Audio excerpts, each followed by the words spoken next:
Fala pessoal, como vocês estão? No vídeo de hoje nós vamos falar sobre conexões entre os filmes. Nós vamos falar sobre a conexão de O Enigma de Outro Mundo e Os Oito Odiados. Eu já tinha percebido há muito tempo, como muitas outras pessoas, que de fato existe uma belíssima de uma conexão ali, né? Você está falando de um filme que tem o Kurt Russell no meio de uma tempestade de neve, você tem a dúvida dentro daquele espaço de quem é o inimigo o tempo todo, e eu fiquei refletindo sobre isso. Bom, beleza, existe de fato uma conexão. Todo mundo que acompanha aqui o canal já viu vários vídeos meus falando sobre o Tarantino.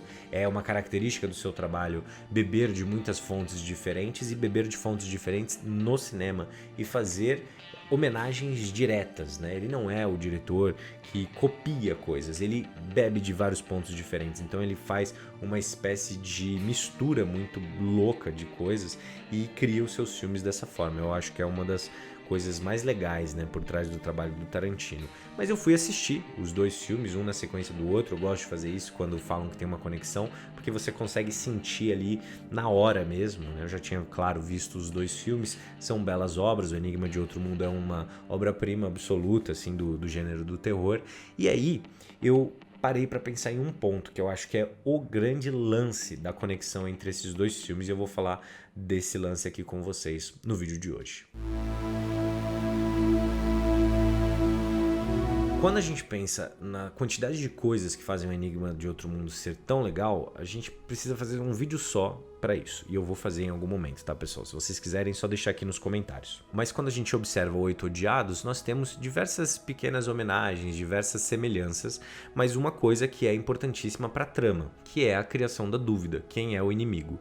Dentro de O Enigma de Outro Mundo, nós temos uma espécie de alienígena, um ser de fato de outro mundo, que consegue não só atacar as suas vítimas, como ela também consegue assumir a forma das suas vítimas. Ou seja, ela ataca um cachorro, ela vira um cachorro, igualzinho um cachorro. Ninguém consegue descobrir que é um alienígena ali. Ataca uma pessoa, ela vira aquela pessoa. E aí a grande questão é que eles estão completamente isolados e que se isso chegar no mundo, acaba o mundo, né? Então é essa sensação. E óbvio, a sensação dentro de O Enigma de Outro Mundo é: será que membros aqui, pessoas que nós conhecemos, já foram contaminadas, já são o alienígena? Isso cria uma dúvida tremenda, e essa dúvida tremenda ela faz a história toda ir evoluindo, faz os personagens irem se questionando, faz os personagens irem se atacando, irem perdendo a cabeça, e isso também acontece dentro de Oito Odiados, mas aí com uma estrutura completamente diferente, né, com uma motivação, objetivos completamente diferentes, que é, nós estamos falando de uma outra época, onde um caçador de recompensas tem ali uma mulher que é muito valiosa, e ele está completamente em dúvida se as pessoas que ele está cruzando não querem justamente pegá-la para eles, ou fazerem parte da gangue dela, ou então querendo a grana dele. E aí isso gera uma dúvida muito grande, e também uma tempestade de neve prende esses homens em um espaço só, e aí eles precisam lidar com essa questão da dúvida toda. Então ele bebe nesse sentido, né, de criação de dúvida e de ter essa personagem, não saber quem é o inimigo tá do lado.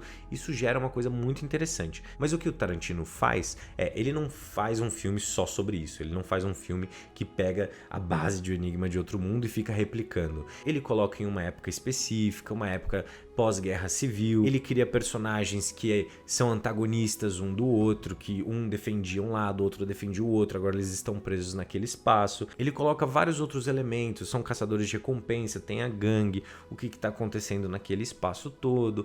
Ele traz muitos elementos que são os elementos históricos que ele gosta de trabalhar em filmes de Velho Oeste. E é isso que faz, é claro, o seu trabalho ser tão interessante. Ele bebe de uma fonte, mas ele traz o trabalho de outras fontes e também a sua própria característica como diretor, os diálogos que ele constrói e tudo mais. Só que o grande lance que ele bebe de Enigma de Outro Mundo não é só a criação da dúvida, mas sim a criação de uma emoção, uma coisa que começa com os personagens e chega no público: a paranoia. A paranoia é o elemento mais interessante de Enigma de Outro Mundo e também, é claro, de Oito Odiados. Aí ele vai na veia, porque quando a gente está falando de paranoia, nós estamos falando de uma força que é como a criação do suspense. Paranoia é o público começar a observar todos aqueles personagens e junto a todos eles, junto ao que eles estão vivendo, tentar adivinhar quem é o inimigo, quem é o cara que fez alguma coisa errada. Essa pergunta do quem fez ou quem é o inimigo, ela é muito interessante porque ela prende a nossa atenção. É praticamente impossível você assistir o filme, os dois filmes, quando chegam nesses momentos de paranoia, você não consegue parar. Você precisa chegar até o final, você precisa descobrir quais deles ali são os inimigos, né? Seja um alien, seja uma gangue, não importa, você precisa ter a resposta. E para criar a paranoia, você tem diversos elementos que são importantes. Em Enigma de Outro Mundo, você tem a ficção científica, onde você cria a paranoia a partir de um personagem que é um monstro, uma criatura específica e que ela é brilhante pro terror, né? Porque você não sabe quem é o vilão. Você tem ali pessoas e de repente você vai descobrindo cada um deles. E também o final, que é brilhante. Então o filme ele é muito bem conduzido e conduz a paranoia muito bem. Porque é difícil você chegar em um momento satisfatório quando nós estamos falando de paranoia. Em Oito Odiados, sim, ele bebe de todas essas fontes, ele faz diversas referências. O Ennio Morricone fez a música dos dois filmes, tudo certo. Só que o grande lance é que o Tarantino já bebe dessa fonte há mais tempo. Ele criou a mesma paranoia com o filme Cães de Aluguel, onde existe a dúvida entre aqueles bandidos de quem foi o cara que entregou eles para a polícia, porque a polícia não deveria estar ali na hora do assalto. Então existe entre aqueles caras um inimigo. E essa construção de paranoia também move muito bem a história. E aí vai depender muito da pessoa que está conduzindo o filme, conduzindo a história, o quanto você sustenta a paranoia. Porque se o filme todo é sobre a paranoia, você vai para um caminho. Se o filme utiliza a paranoia, você vai para outros caminhos, que aí eu acho que é mais que o Tarantino faz.